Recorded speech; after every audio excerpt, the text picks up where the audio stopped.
I'm Kai Chen, 29 years old, and everything changed when I walked back into the glass tower on Michigan Avenue where my career had died 2 years earlier. This time I wasn't carrying a cardboard box filled with personal items and shattered dignity. I was carrying a leather portfolio containing recommendations that would reshape the marketing department that had systematically destroyed me. The security guard who had watched me cry in the lobby during my final exit now smiled professionally as he handed me a visitor's badge marked Meridian Consulting Group, Efficiency Analysis. He didn't recognize me. Why would he? The person who left this building was broken. The person returning was something else entirely. Before I continue this story, let me know where you're watching from in the comments. Hit that subscribe button and join me as I share how being pushed out became the push I needed to find my real strength. 2 years ago, I was senior marketing analyst at Vertex Solutions, a mid-sized tech company that prided itself on being a family culture workplace. My desk was on the 14th floor, positioned in the corner of an open office layout that buzzed with the kind of collaborative energy that looked impressive in recruitment videos. I had joined the company straight out of my MBA program, drawn by their promises of mentorship, growth opportunities, and a team environment where ideas mattered more than hierarchy. My manager Zara had interviewed me personally, speaking enthusiastically about how they valued diverse perspectives and innovative thinking. The marketing team consisted of 5 people, including myself, led by Bryce Morrison, a charismatic 32-year-old who had been with the company for 4 years and seemed to have mastered the art of making every presentation feel like a TED Talk. My teammates were Madison Wells, a 28-year-old senior analyst who had started 3 months before me and quickly established herself as Bryce's right hand, Ethan Rodriguez, a 24-year-old junior analyst fresh from college who approached every task with the enthusiasm of someone desperate to prove he belonged, and Sarah Kim, another senior analyst who worked remotely from Portland and participated in most meetings via video call. The dynamic seemed straightforward at first. Bryce set strategy and vision, Madison handled client relationships and major campaigns, I focused on data analysis and market research, Ethan supported everyone with administrative tasks and basic analysis, and Sarah managed our West Coast accounts from her home office. The work was engaging, the projects meaningful, and for the first few months, I felt like I had found the professional home I'd been seeking since graduation. The early warning signs were subtle, the kind of social cues that could easily be attributed to normal workplace adjustment or personality differences. During my second month, I noticed that certain conversations would pause when I approached, not in an obvious way, but with the slight shift in tone that indicated a topic change. Madison would finish sentences with "but anyway" and pivot to asking about my weekend plans.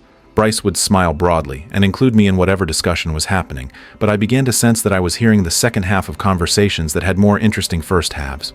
Team lunches happened regularly, usually organized through a group text that included everyone except me. When I asked about lunch plans, the response was always welcoming, but vague. "Oh, we're just grabbing something quick," or "it's nothing formal, just whoever's around." I started bringing lunch from home and eating at my desk, telling myself it was more productive anyway. The Slack workspace told a more complete story than the verbal interactions.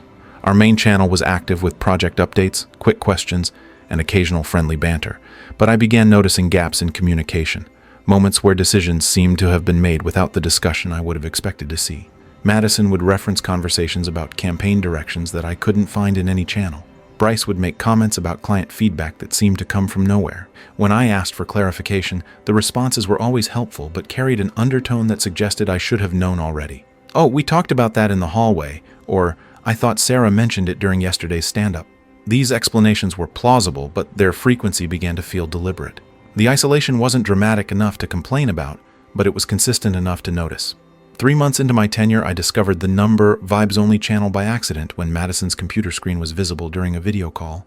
It appeared to be a secondary team chat, and while I couldn't read the content, I could see that it was active and included profile pictures of everyone except me. When I asked Madison about it afterward, she looked genuinely confused for a moment before explaining that it was just a channel for sharing memes and random thoughts, nothing work-related. "I didn't think you'd be interested in that kind of thing," she said with a laugh that felt both apologetic and dismissive. "You always seem so focused and professional." The exclusion was framed as consideration for my serious nature, a protection from distraction, rather than deliberate isolation. That evening, I sat in my apartment trying to decode what was happening. My girlfriend Riley listened as I described the subtle exclusions, the gaps in communication, the sense that my colleagues shared a connection that didn't include me. "Maybe you're overthinking it," she suggested gently. "New job dynamics take time to develop. Some people are just naturally cliquey. Her explanation made sense, and I wanted to believe it, but the feeling persisted, growing stronger each week as the pattern became more established. I was included in all formal communications, invited to every required meeting, and treated with professional courtesy at all times. Yet somehow, I remained outside the inner circle where the real team dynamics played out, where decisions were influenced and relationships were built. The isolation campaign intensified during my 4th month at Vertex Solutions, evolving from subtle exclusions into a more systematic pattern that I could no longer dismiss as workplace adjustment issues. The lunch invitations that had been sporadic became completely non-existent, replaced by a routine where my teammates would coordinate their departures with careful timing that ensured I was either in meetings or visibly busy with calls when they left together. I would emerge from a client presentation to find their desks empty and return from the restroom to see them walking back as a group, animated from conversations I hadn't been part of. When I mentioned feeling out of the loop during one of our weekly one-on-ones, Zara nodded sympathetically and suggested that I take more initiative in building relationships. "Sometimes you have to put yourself out there more," she said, making notes in her planner. "The team really values collaboration and social connection." The feedback sessions became a regular feature of my experience at Vertex, informal conversations where Bryce would pull me aside to discuss my integration with the team culture. These talks always began with praise for my analytical skills and work quality, establishing a foundation of professional competence before introducing concerns about softer elements of my performance. "Your insights are always valuable," he would say, settling into the chair across from my desk with the casual authority of someone delivering helpful guidance. "But I've noticed you sometimes seem disconnected during team discussions. It's like you're not reading the room." He would cite specific examples that sounded reasonable in isolation but felt increasingly manufactured. During a brainstorming session about campaign themes, he claimed I had been too focused on data points when the conversation needed creative energy. After a client meeting where I had presented market research findings, he suggested I had been overly technical when the client was looking for big picture vision. Madison's approach was more sophisticated, operating through a series of small professional maneuvers that were difficult to challenge without seeming paranoid or defensive. During team meetings, she would build upon ideas I had contributed, expanding them into comprehensive strategies that earned praise from Zara and clients while somehow diminishing my original input. "Kai raised an interesting point about demographic targeting," she would begin, "and that got me thinking about how we could leverage that insight for a more holistic approach." Her elaborations were always thoughtful and well-developed, transforming my preliminary concepts into fully formed recommendations that she presented with the confidence of original thinking. When I attempted to clarify my role in developing these ideas, her responses were gracious but subtly corrective. "Absolutely, that was a great starting point," she would say with a smile that suggested my contribution had been the beginning of her real work rather than substantial content in its own right. The relationship with Riley began showing signs of strain as I struggled to articulate what was happening at work without sounding paranoid or self-pitying. Our evening conversations increasingly focused on my attempts to decode workplace interaction that seemed normal on the surface but felt systematically undermining underneath. "They're not doing anything I can point to specifically," I would explain during trying to convey the cumulative effect of dozens of small exclusions and redirection. "It's more like death by 1,000 cuts." Riley listened patiently, but I could see her growing frustration with my inability to either resolve the situation or let it go. "Maybe you should talk to HR," she suggested during one particularly difficult conversation, "or find another job if it's making you this miserable." Her practical solutions made sense, but they didn't account for my need to understand whether I was experiencing real professional sabotage or simply failing to adapt to a workplace culture that didn't suit me. The breakthrough moment came during a team presentation to executives about Q3 campaign performance when I successfully identified a data pattern that explained why one of our major clients had been experiencing declining engagement. My analysis revealed that their target demographic had shifted significantly in the past, requiring a complete strategy adjustment that could potentially save the account. The presentation went exceptionally well, with senior leadership asking build question methodology and timeline for implemented changes. For the first time in months, I felt like I had demonstrated the kind of strategic thinking justified my position in the team. Zara sent a follow-up email praising my excellent detective work and noting that the client had specifically requested to work with me on the account restructuring. Walking back to my desk after the meeting, I allowed myself to believe that this success might mark a turning point in my relationship with the team. The optimism lasted exactly 3 days, until Bryce approached me with an opportunity that felt like validation, but would ultimately become the mechanism for my professional destruction. "The Atlanta Tech Conference presentation," he announced, settling into his usual position across from my workspace with an expression of barely contained excitement. Leadership wants to showcase our analytical capabilities, and after your performance this week, everyone agrees you should take the lead. The conference was a high-visibility industry event where major clients and potential partners would see our work. Being selected to present felt like recognition of my value to the team and proof that my contributions were appreciated despite the ongoing social challenges. Bryce outlined the project scope with enthusiasm, describing it as a chance to demonstrate innovative approaches to data-driven marketing that could position Vertex as a thought leader in the space. The project requirements seemed straightforward, but ambitious. Develop a comprehensive case study showing how advanced analytics could drive campaign optimization across multiple client accounts, create interactive presentations that would engage conference attendees, and coordinate with our major clients to gather testimonial content that would support our recommendations. Madison and Ethan would handle client communications and testimonial collection, while Sarah would provide West Coast account data for comparison analysis. My role was to synthesize all the information into compelling presentations and manage the overall project timeline to ensure we met the conference deadline. "This is going to be amazing," Bryce said as we concluded our planning session. "You have the analytical skills to make this really shine, and the whole team is excited to support you." The early stages of the project proceeded smoothly, with regular check-ins and apparent collaboration from all team members. Madison provided client contact information and scheduled initial conversations about testimonial participation. Ethan compiled historical campaign data and created preliminary spreadsheets for my analysis. Sarah sent detailed reports about West Coast account performance and client satisfaction metrics. The foundation work suggested that everyone was committed to making the presentation successful, and I began developing what I believed would be a compelling demonstration of our team's capabilities. For 2 weeks, the project felt like the collaborative success story that had been missing from my Vertex experience, proof that professional competence could overcome whatever cultural barriers had been complicating my integration with the team.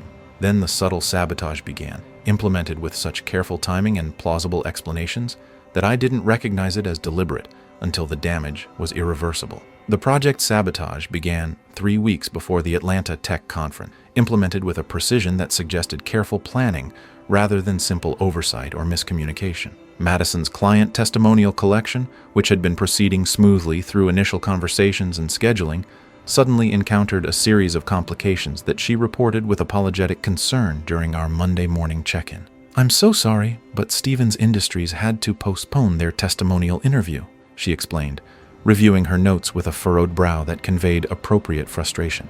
"Their marketing director got pulled into an urgent product launch crisis and won't be available until after the conference." The cancellation was followed by similar emergencies at 2 other major clients, leaving us with testimonial content from only the smallest accounts in our portfolio. When I asked about backup options or alternative approaches, Madison's suggestions involved reaching out to prospects who hadn't actually worked with us yet, a strategy that would require completely restructuring the case study foundation. Ethan's historical campaign data, which had been organized and preliminary when he first delivered it, began revealing inconsistencies and gaps that made comprehensive analysis impossible. During our second week of intensive preparation, he discovered that several key campaigns had incomplete performance metrics, missing crucial elements like click-through rates, conversion data, and client satisfaction scores. "I think there might have been a database migration issue last year," he explained, showing me spreadsheets with obvious holes where critical information should have been. "IT says they're working on recovering the missing data, but it might take a few weeks." The timeline for data recovery extended well beyond our conference deadline, forcing me to build analysis around incomplete information that weakened every conclusion I attempted to draw. When I requested access to the original campaign files to reconstruct the missing data myself, Ethan informed me that those files were stored in archived systems that required special permission to access. Sarah's West Coast account reports, which had initially provided robust comparison data for our case study, were suddenly complicated by client confidentiality concerns that hadn't been mentioned during the project planning phase. Legal reviewed our conference presentation outline and flagged potential issues with sharing specific client metrics, she explained during a video call that kept cutting out due to her unstable internet connection.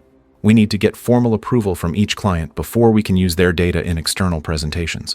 The approval process required individual conversations with client legal teams, a procedure that would take weeks to complete and might result in limited permission to share only general performance categories rather than the specific metrics that made our analysis compelling. The West Coast data had been central to demonstrating geographic scalability in our approach, and its removal left the presentation feeling incomplete and regionally biased. My work schedule expanded to accommodate the constant problem-solving required to maintain project momentum despite the steady erosion of supporting materials. 14-hour days became routine as I attempted to develop alternative analytical approaches that could deliver compelling insights without the comprehensive data I had originally planned to use.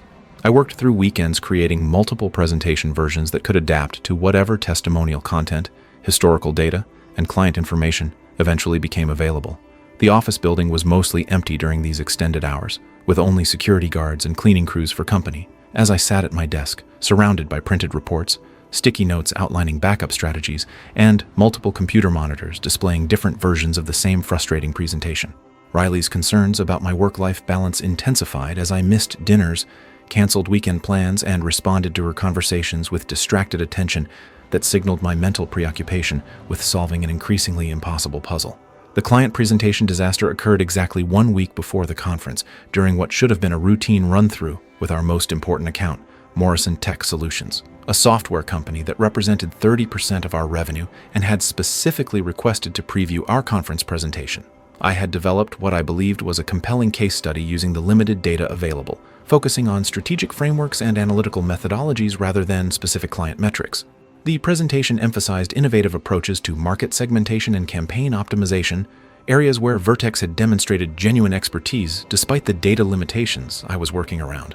Morrison's marketing team attended the meeting with appropriate expectations for a preview session, anticipating minor refinements and clarifications rather than fundamental problems with our analytical approach.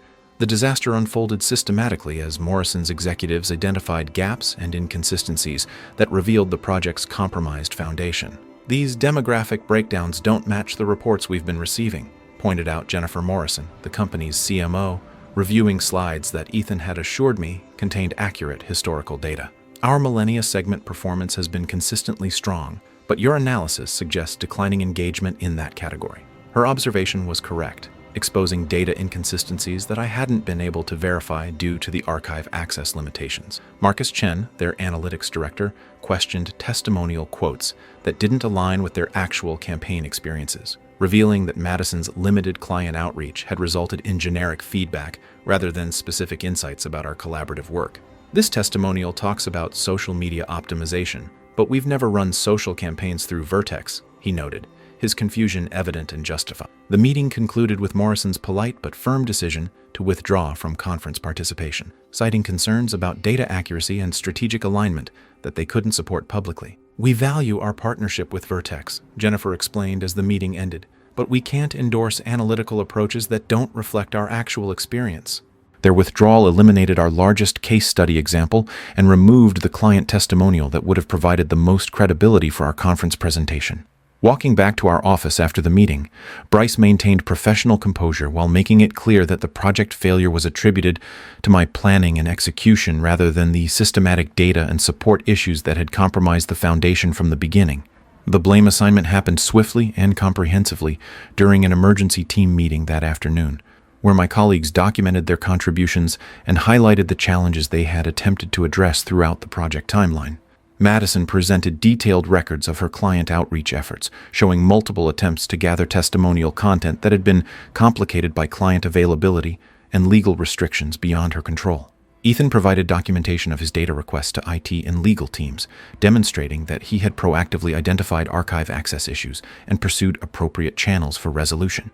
Sarah shared email threads with her West Coast clients showing their willingness to participate contingent on legal approval processes that were still pending.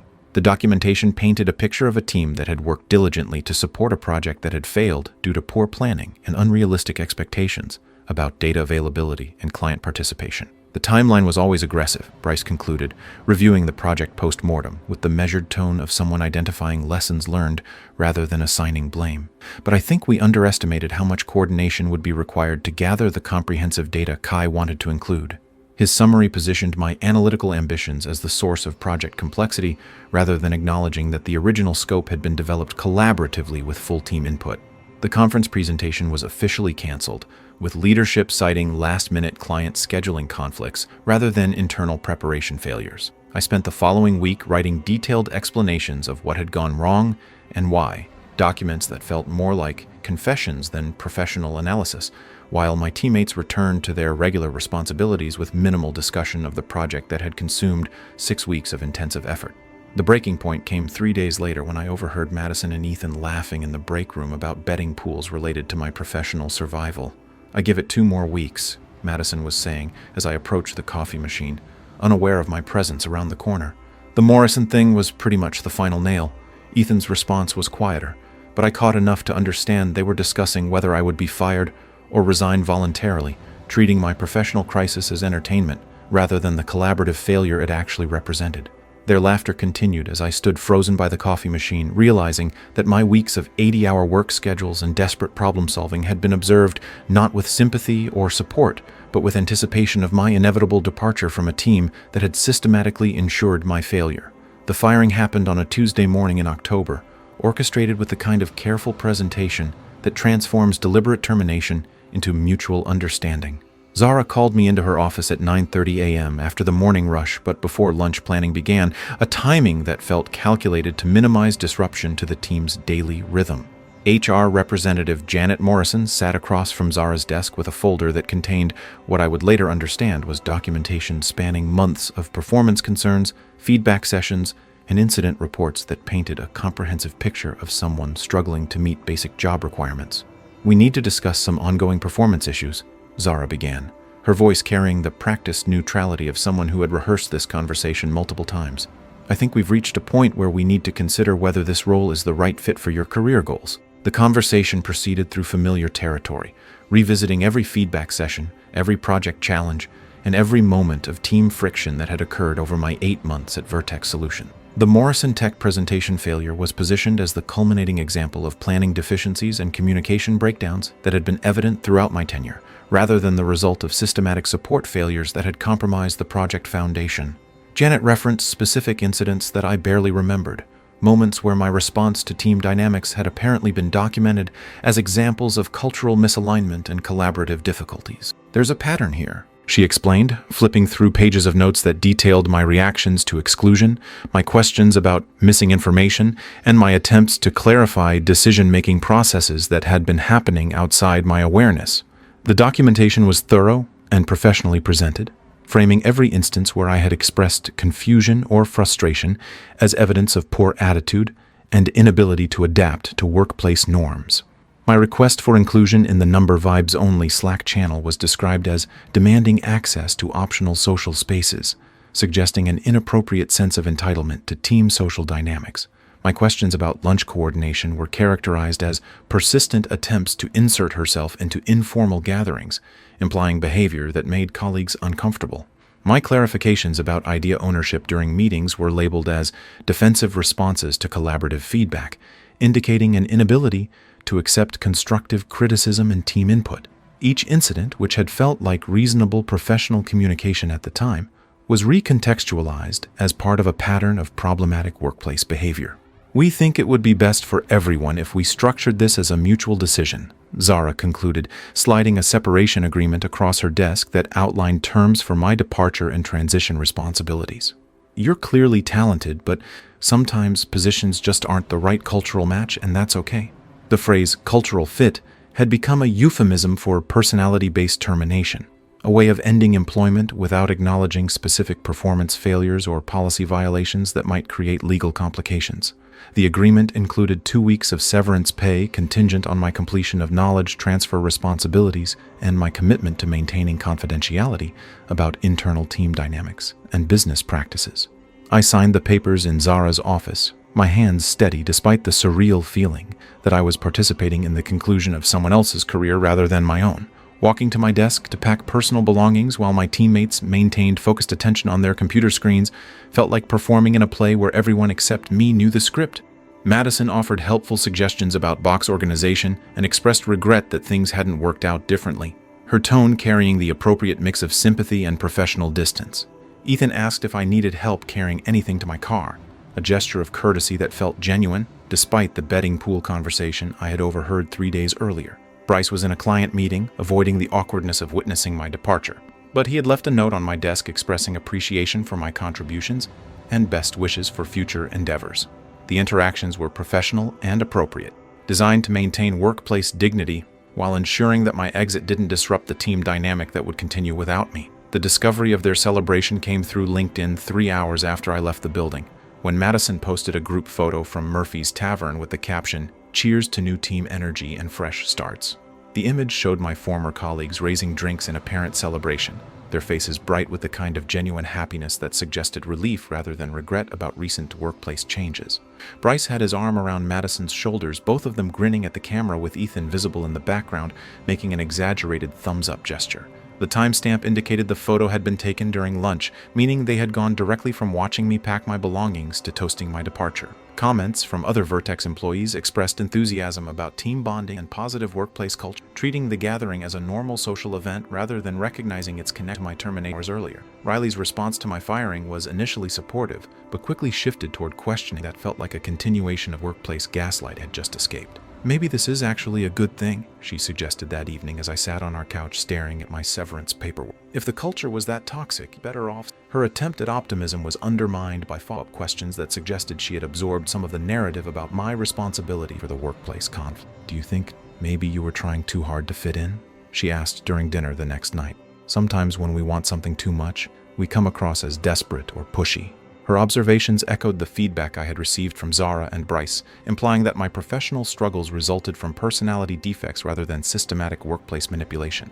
Madison's social media activity continued documenting team bonding experiences that emphasized their improved workplace dynamic following my departure. Photos of collaborative brainstorming sessions with captions about creative energy flowing freely appeared alongside images of team lunches that highlighted their natural chemistry and shared vision. One post featured a screenshot of their Slack workspace with multiple active channels and animated emoji reactions, celebrating their communication culture with the caption, "When your team just clicks, Achin Sadras, blessed, Hara's work family." The subtext was clear. My absence had restored harmony to a workplace that had been disrupted by my inability to integrate naturally with established team dynamics. The posts accumulated likes and supportive comments from colleagues throughout the company, creating a public narrative about positive workplace culture that positioned my termination as beneficial for everyone involved. The unemployment period stretched through winter and into spring, a months-long process of rejection emails, automated responses, and interviews that ended with polite explanations about pursuing other candidates who were better aligned with our team culture. The phrase followed me from company to company, appearing in feedback that suggested my professional competence was never questioned, but my personality remained problematic for collaborative environments. HR representatives would cite concerns about cultural integration and team dynamics, without providing specific examples of what behaviors needed modification or what qualities would make me more suitable for future positions. The vague nature of the feedback made improvement impossible, leaving me with the understanding that something fundamental about my professional presence was incompatible with workplace expectations, but no clear guidance about what needed to change. Riley's patience with my job search struggles gradually transformed into frustration that echoed the professional criticism I was trying to escape. "Maybe you need to be more flexible about team culture expectations," she suggested, after another rejection email arrived. "Companies want people who can adapt to existing dynamics rather than trying to change everything to suit their preferences." Her advice positioned my workplace difficulties as character flaws that required correction rather than environmental problems that had affected my performance. The relationship began showing strain as my unemployment extended beyond the timeline she considered reasonable for someone with my education and experience. "At some point, you have to ask yourself what the common factor is in all these situations," she said, during an argument about my job search approach, implying that my repeated struggles with workplace culture indicated personal deficiencies rather than consistent encounters with problematic environments. 6 months after leaving Vertex Solutions, I was surviving on freelance graphic design projects and part-time consulting work, a professional existence that felt like exile from the corporate world where I had expected to build my career. The rejection pattern had become predictable. Initial interest in my qualifications, positive first interviews, then careful withdrawal following reference checks that apparently revealed concerns about my collaborative abilities and cultural integration. The feedback loop was inescapable, with my former colleagues serving as professional references who provided diplomatically worded warnings about my interpersonal challenges.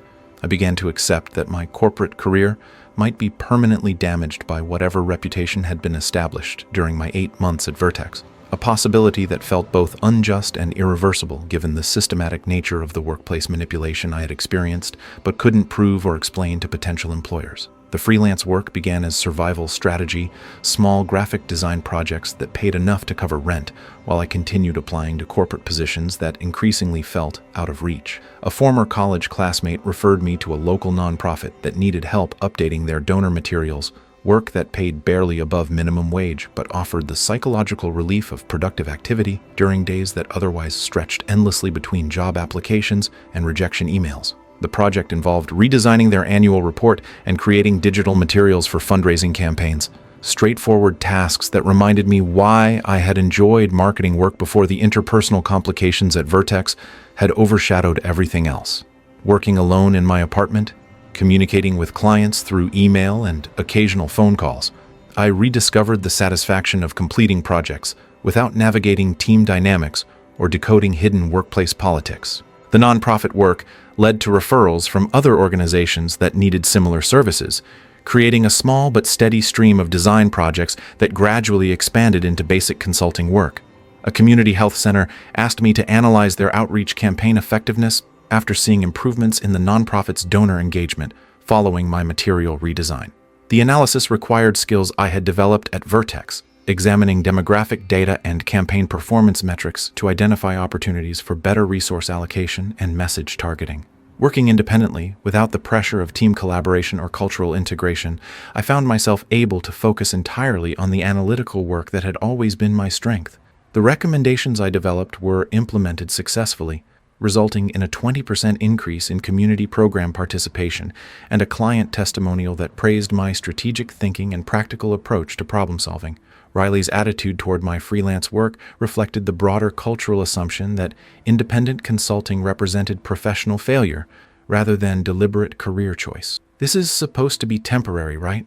she asked repeatedly as my client base expanded and my income stabilized at levels comparable to entry-level corporate positions. "You're not planning to do this forever instead of getting a real job." Her questions revealed deep discomfort with my departure from traditional employment structures, even though the freelance work was providing financial stability and professional satisfaction that had been missing during my corporate job search. The relationship tension intensified as it became clear that I was beginning to prefer independent work to the prospect of returning to office environments where my personality would again be evaluated for cultural compatibility by colleagues whose judgment had proven unreliable. 18 months after leaving Vertex Solution, my freelance practice had evolved into legitimate consulting with small businesses that needed analytical support for marketing but couldn't afford full-time strategic staff. A local restaurant chain hired me to analyze location plans and recommend expansions. A software startup needed help interpreting user engagement data to improve their product development priorities. A manufacturing company wanted demographic analysis to guide their advertising spend allocation. The work required the same skills I had used at Vertex, but in contexts where my contributions were measured by results rather than team integration, allowing me to demonstrate competence without the complications of workplace politics or collaborative personality assessment. The breakthrough came through a referral from the software startup client, who recommended me to Meridian Consulting Group after their successful product launch exceeded projections by 40% following implementation of my user engagement recommendations. Meridian specialized in organizational efficiencies for mid-sized companies, conducting comprehensive reviews of operational practice and providing restructuring recommendations to improve productivity and profitability. Their approach emphasized data-driven analysis and objective assessment of business process, exactly the kind of systematic evaluation always appealed to me. The initial conversation with Meridian's founding partner, Dr. Rebecca Chen, focused entirely on analytical methodology and strategic thinking rather than personality traits, cultural integration ability. "We need someone who can examine workplace dynamics objectively," Dr. Chen explained during our first meeting at Meridian's downtown, a modern space designed for collaborative analysis rather than traditional corporate hierarchy. Too many consultants get caught up in office politics or try to please everyone instead of making recommendations based on actual performance data. Her description of ideal consulting emphasized independence, analytical rigor, and willingness to deliver difficult feedback when organizational changes were necessary. The position required traveling to client site, conducting interviews with employees at all levels, analyzing productivity metrics, and developing comprehensive reports that leadership could use to inform decisions about staffing, process, and structural improvement. The training process at Meridian introduced me to systematic approaches for evaluating workplace that went far beyond the surface-level team-building exercise in previous corporate environments. Dr. Chen taught methods for identifying productivity bottleneck, communication failures, and management practice that created unnecessary friction or reduced employee effectiveness. The analytical frameworks were designed to separate personality conflicts from legitimate operational problems, focusing on measurable outcomes rather than subjective assessments of cultural fit or collaborative style. Personal dynamics matter, she explained, but only insofar as they affect actual business results. Our job is to recommend changes that improve performance, not to mediate personality conflicts or enforce arbitrary cultural standards. My first major project with Meridian involved analyzing operational efficiency at a medium-sized manufacturing company, where productivity had declined significantly over the previous 2 years, despite stable workforce size and consistent demand for their products. The investigation revealed systematic communication breakdowns between management and floor workers, inefficient resource allocation processes, and a performance evaluation system that rewarded conformity rather than innovation. My recommendations included restructuring reporting relationships, implementing data-driven decision-making protocols, and replacing subjective performance metrics with objective productivity measurements. The client implemented 70% of my suggestions, resulting in a 35% improvement in operational efficiency within 6 months and a company-wide bonus program funded by the increased profitability. Riley's response to my success at Meridian was complicated by her recognition that my consulting work was providing both financial stability and professional satisfaction that had been missing from our relationship since my departure from Vertex Solutions. "I'm proud of what you've accomplished," she said during dinner celebrating my first major client success, "and I owe you an apology for not believing this could work out."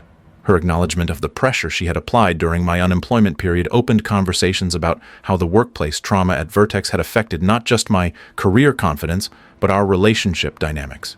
The stress of repeated professional rejection had created defensive patterns that made it difficult for me to accept support or criticism, while her frustration with my job search struggles had led her to echo some of the cultural criticism that had contributed to my workplace problems. The relationship repair process involved honest discussions about how workplace toxicity had extended into our personal life through my inability to trust collaborative feedback and her unconscious adoption of cultural messaging about individual responsibility for systemic problems.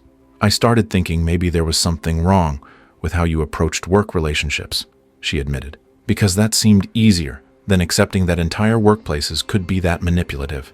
Her observation highlighted how workplace abuse often isolates victims by convincing both them and their support systems that personality defects, rather than environmental toxicity, are responsible for professional difficulties. The recognition that my workplace trauma had been real and systematic rather than imagined or exaggerated allowed us to rebuild trust and communication patterns that had been damaged by months of professional uncertainty. 6 months into my work with Meridian Consulting Group, I had established a reputation for thorough analysis and practical recommendations that consistently improved client operational efficiency.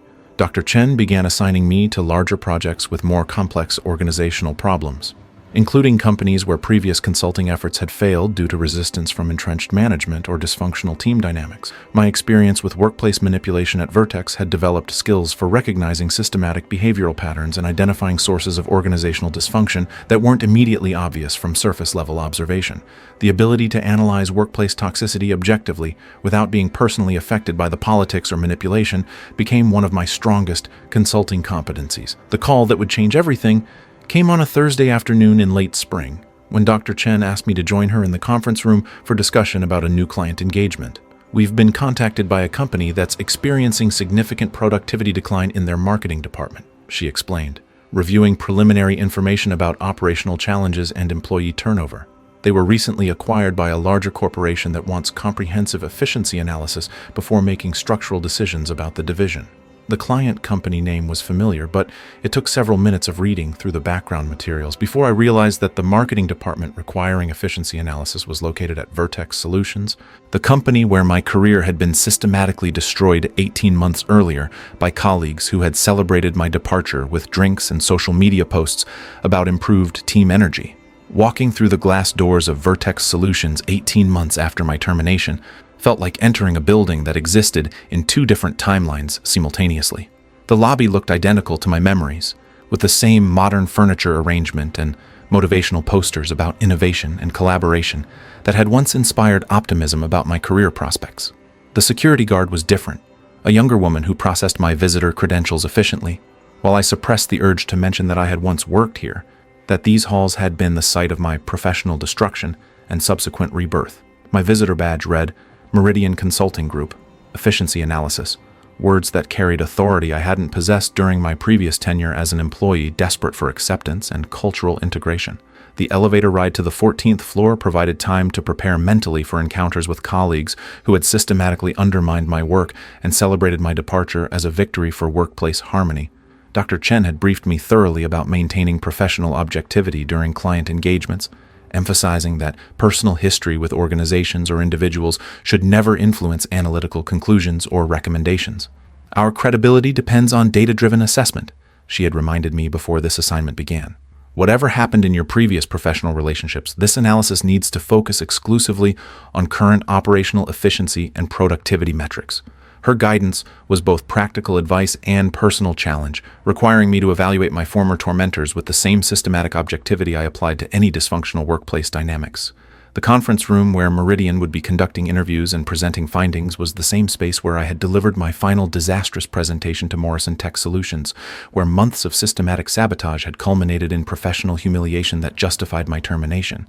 Today, I entered carrying authority rather than desperation, representing external expertise rather than internal vulnerability. Zara was already seated at the table with two executives from the parent company, Technova Industries, who had commissioned the efficiency analysis following concerning productivity reports and employee satisfaction surveys. Her expression when I walked into the room was carefully controlled professional surprise, the kind of measured reaction that indicated immediate recognition but uncertainty about appropriate response protocols. I'll be conducting the operational efficiency analysis for your marketing department, I announced to the group, settling into my chair with the portfolio containing interview schedules, productivity metrics, and analytical frameworks that would guide my evaluation process. This assessment will examine current workflows, communication patterns, team dynamics, and performance outcomes to identify opportunities for improved efficiency and effectiveness. Bryce entered the conference room during my introduction, stopping mid-stride when he saw me before recovering his composure and taking a seat across the table. His face showed the same carefully neutral expression that indicated recognition without acknowledgement, professional courtesy masking whatever personal reactions my presence might have triggered. Madison and Ethan were introduced as senior team members who would be participating in individual interviews and providing access to historical performance data for comparison analysis. Madison's handshake was firm and appropriate, accompanied by a polite smile that suggested she was treating this as a normal consulting engagement rather than acknowledging our previous working relationship. Ethan avoided direct eye contact while providing the same professional courtesy, his discomfort more obvious but still within acceptable bounds for employees being evaluated by external consultants. The introductions proceeded with the kind of forced normalcy that indicated everyone understood the unusual circumstances, but had agreed to pretend otherwise for the duration of the professional engagement. The audit process began with comprehensive review of historical performance data, communication records, and productivity metrics spanning the 18 months since my departure from Vertex Solutions.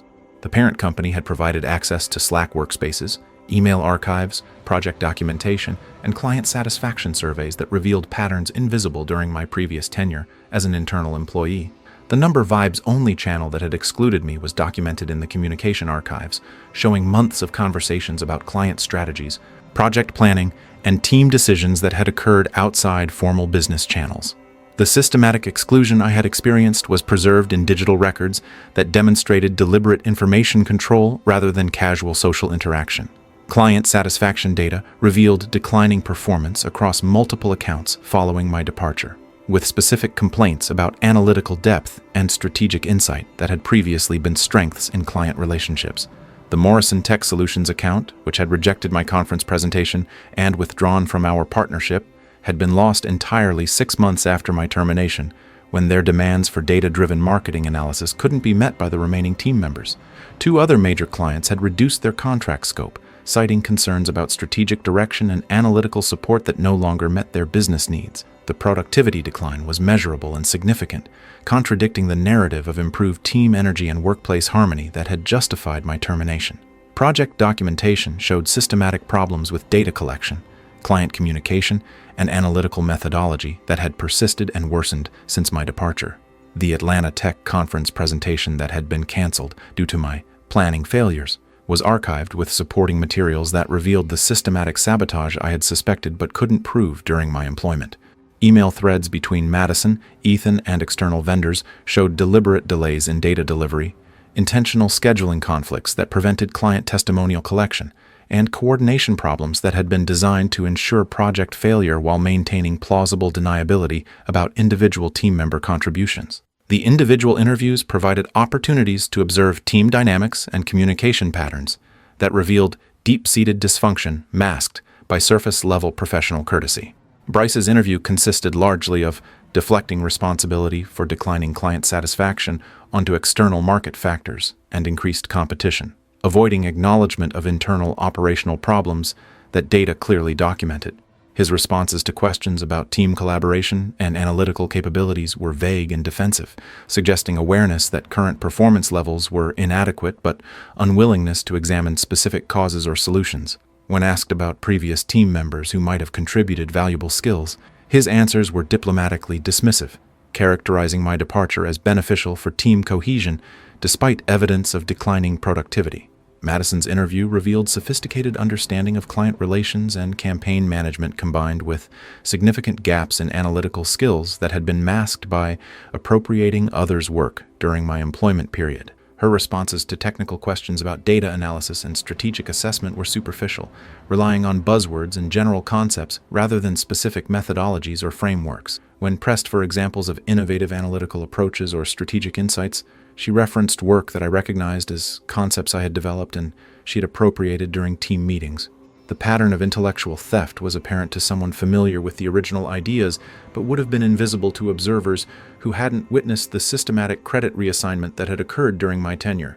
Ethan's interview was the most revealing, showing genuine remorse about workplace dynamics combined with limited professional development since my departure. His responses to questions about team collaboration included unprompted references to previous conflicts and personality differences that had been resolved through staff changes, suggesting ongoing discomfort with how my termination had been handled. When discussing current analytical challenges and client demands, he acknowledged that certain skills and capabilities had been lost when team composition changed, though he was careful not to specify what expertise was missing or who had provided it previously. His answers suggested recognition that my departure had created operational gaps that hadn't been adequately addressed. The breakthrough moment came during my interview with Sarah, the remote team member who had provided West Coast client data during my failed conference project. Working from Portland had given her perspective on team dynamics that differed from the other members who shared daily office interactions. There were definitely some communication issues before the team restructuring, she admitted,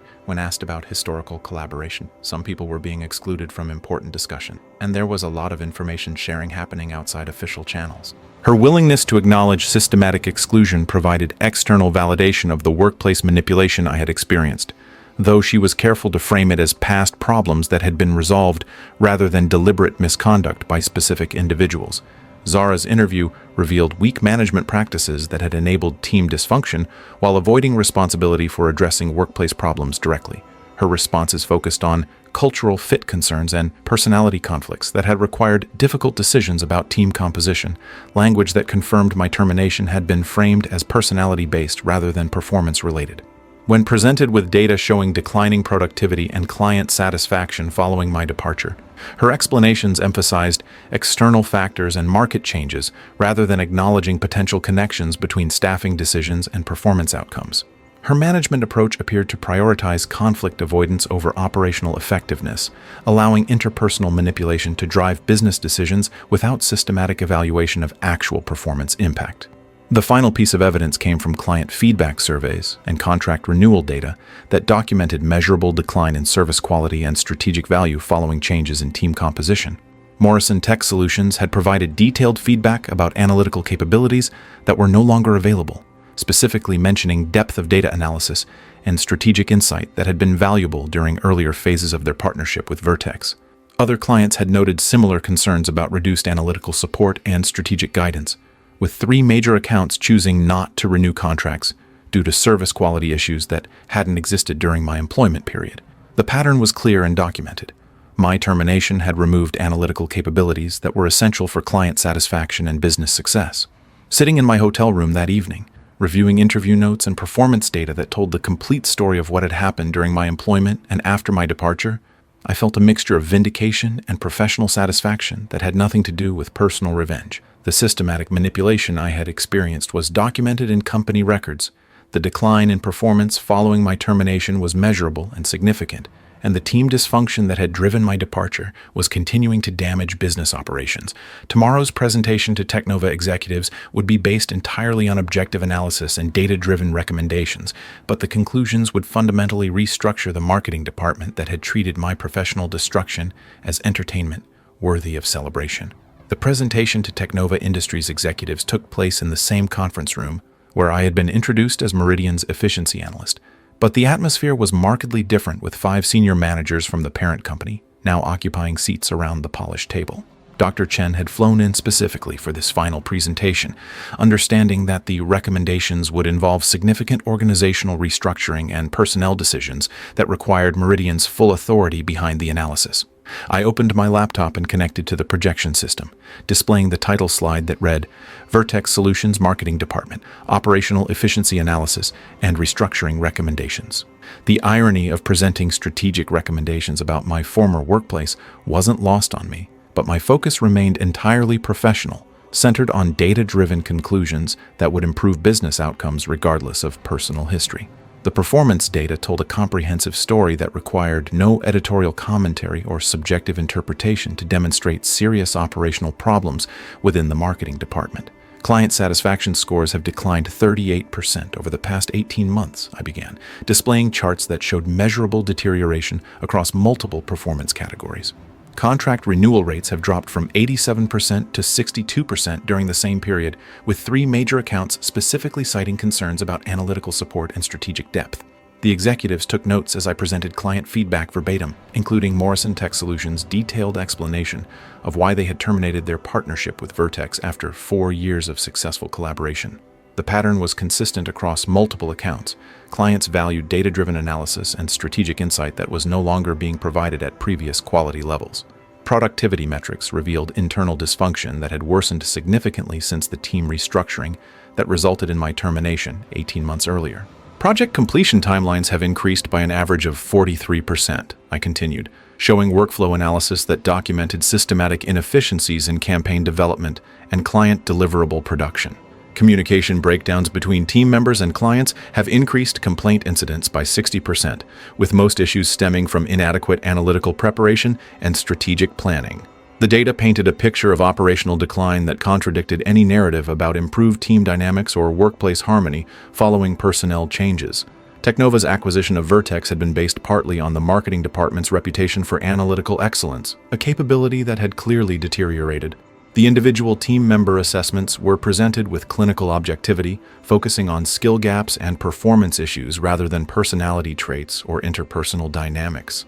The current team lacks sufficient analytical depth to meet client demands for data-driven marketing strategies, I explained, displaying competency matrices that showed clear deficiencies in statistical analysis, market research methodology, and strategic framework development. Skills that were previously available within the department are no longer present, creating operational gaps that have directly impacted client satisfaction and contract retention. Madison's appropriation of others' analytical work was documented through project archives that showed declining quality and originality in strategic recommendations over the past year and a half. The restructuring recommendations were presented systematically, beginning with immediate operational changes needed to address client satisfaction concerns and restore analytical capabilities. Recommendation 1. Eliminate redundant positions in marketing analysis, I announced, displaying organizational charts that highlighted overlapping responsibilities and underutilized roles within the current team structure. 2 positions currently designated as senior marketing analyst can be consolidated into one role focused specifically on client relationship management, with analytical responsibilities transferred to specialists with demonstrated competency in statistical methodology and strategic assessment. The elimination directly affected Madison's position, though I presented it as operational efficiency rather than performance-based termination. Recommendation 2.